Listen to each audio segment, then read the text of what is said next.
Asante. Kwa majina naitwa Nora Elia Pazia, natokea mkoa wa Dodoma, wilaya Chamwino, shule ya msingi Mahama. Katika mafunzo haya ya shule salama, kwa kweli nimetoka na mambo mengi sana, nimejifunza mambo mengi sana.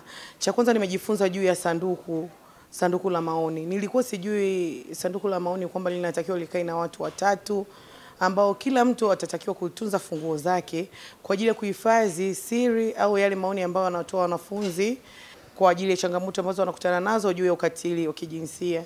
Lakini mambo mengine ambayo nimejifunza sana katika masomo ya leo ni juu ya usalama na ulinzi juu ya mtoto.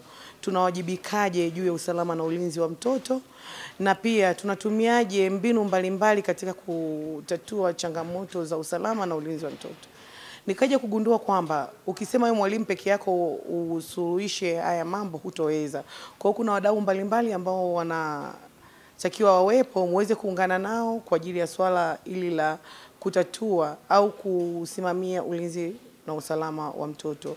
Kwa majina naitwa Mwalimu Geoffrey Kadege, natoka halmashauri ya mji Makambako katika shule ya msingi Juhudi, wilaya ya Njombe, mkoa wa Njombe.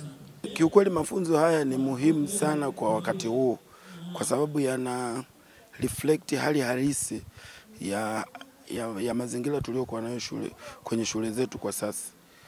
Mafunzo haya ni muhimu, na pengine ilikuwa ni muhimu hata walimu wote wangeyapata mafunzo haya kutokana na umuhimu wake. Tunaona jinsi ya maadili ambavyo yanaporomoka kwenye shule zetu, tukianzia wanafunzi wenyewe, kwamba kumekuwa na matukio ambayo pengine yamekuwa yakififisha uelewa wa wanafunzi na hata mafunzo yao kwa ujumla. Kwa hiyo kwa mafunzo haya yanatupa uwezo mpya wa kuanza kupambana na changamoto zilizokuwepo kwenye shule zetu. Hapa tumeongezewa vitu vingi sana. Tumeongezewa stadi za maisha, ambazo kwenye stadi za maisha kwanza mwalimu mwenyewe unayefundisha ni lazima kwanza ujiangalie una mchango gani kwa wale unaowafundisha. Lakini jambo lingine ni kwamba mwalimu mwenyewe lazima ujitafakari, uangalie, je, unaendana na watoto? Je, watoto wale changamoto zao unazijua?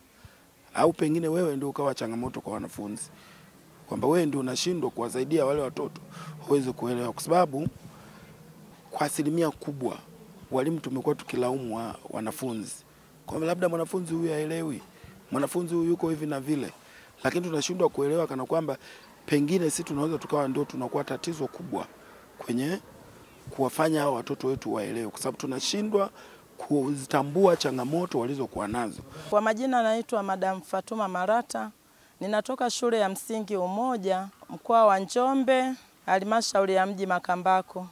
Kitu ambacho naweza niseme nimenufaika katika hii program ya shule salama, katika mafunzo haya tumepata mambo mengi mazuri. Kama mwalimu wa ushauri na unasii pale shuleni kwangu, nimekwenda kupata vitu vigeni kama vile ulinzi na usalama wa mtoto anapokuwa shuleni, ulinzi na usalama wa mtoto anapokuwa nyumbani, ulinzi na usalama wa mtoto anapokuwa njiani akiwa anaelekea shuleni.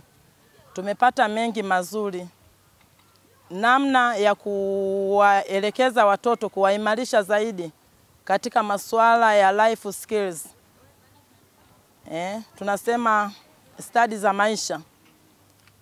Tumejifunza kuwa tuwajengee watoto wetu wawe jasiri, wajitambue katika mambo mbalimbali ambayo pengine wanakutana nao katika mazingira ya ujifunzaji na kujifunza. Kwa jina naitwa Mwalimu Abineli Luka Malogo, natokea shule ya msingi Wiliko iliyopo wilaya ya Chamwino, mkoa wa Dodoma. Mafunzo haya yamenifanya kuniongezea nguvu ya kwenda kuwabaini watoto ambao wana mahitaji na waliopo katika changamoto mbalimbali, hasa katika mazingira magumu kutokana na umbali na changamoto za kiuchumi pamoja na familia zisizokuwa na uelewa. Ukiangalia katika jamii kuna vitendo mbalimbali ambavyo vinafanyika ambavyo vinasababisha watoto kutohudhuria. Sasa sisi tutakuwa kama chachu ya kwenda kuongea na walimu wenzetu pamoja na kuwaasa jamii yote inayotuzunguka ili tuweze kuhakikisha kwamba jambo hili linafanyika kwa utaratibu unaotakiwa. Kwa jina ninaitwa Mwalimu Enoch Embas, nimetokea mkoa wa Ruvuma, halmashauri Madaba na shule ya msingi Mkongotema. Binafsi nimenufaika na mafunzo haya kwa sababu yameniwezesha kuelewa namna ya kumnasihi mwanafunzi ili aweze kumudu kukamilisha mzunguko wa masomo yake muda wote awapo shuleni, kuanzia darasa la awali hadi darasa la 7. Lakini pia nimejifunza mbinu ya kuweza kumwasishia aweze kujua habari ya stadi za maisha ili hata alipomaliza mzunguko wa masomo aweze kujimudu kukabiliana na changamoto za maisha baada ya masomo yake kuweza kuisha. Kwa majina naitwa Isaya Andrea Mwambungu, natoka mkoa wa Mbeya katika halmashauri ya wilaya Mbarali, shule ya msingi Jangurutu.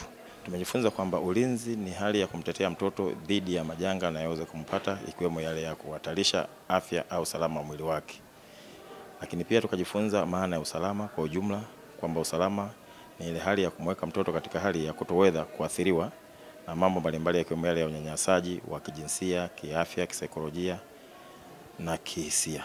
Pia tumejifunza tuelimishe jamii inayotuzunguka jinsi gani ya kuweza kuwahimiza watoto kuweza kuhudhuria shuleni ili kusudi waweze kukumbana na mafunzo hayo watakapokuwa shuleni.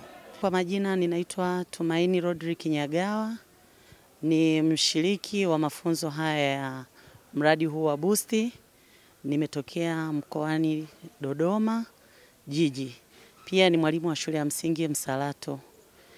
Kiukweli binafsi nimefurahi sana na mafunzo haya ambayo sisi kama walimu tumeongezewa ujuzi, tumejengewa uelewa wa kujitosheleza jinsi ya kwenda kuwasaidia wanafunzi ambao ndo tuko nao shuleni siku zote. Pia tumejifunza jinsi ya shule salama inatakiwa kuwaje. Tunaamini kwa mafunzo haya tuliyoyapata kwa muda huu wa siku 5, kwa kweli yametusaidia mimi na walimu wenzangu, ambapo tutakwenda kufanya kile ambacho tumejifunza mahali hapa. Tunashukuru sana mradi wa Boost ambao umekuwa ni mwongozo wa mafunzo haya. Hakika hatuna la kusema, bali tunaomba muendelee kututia moyo pale tunapokutana na changamoto ndogo ndogo ambazo wanafunzi wanakuwa wanazipitia. Tumedhamiria tunaboresha elimu yetu.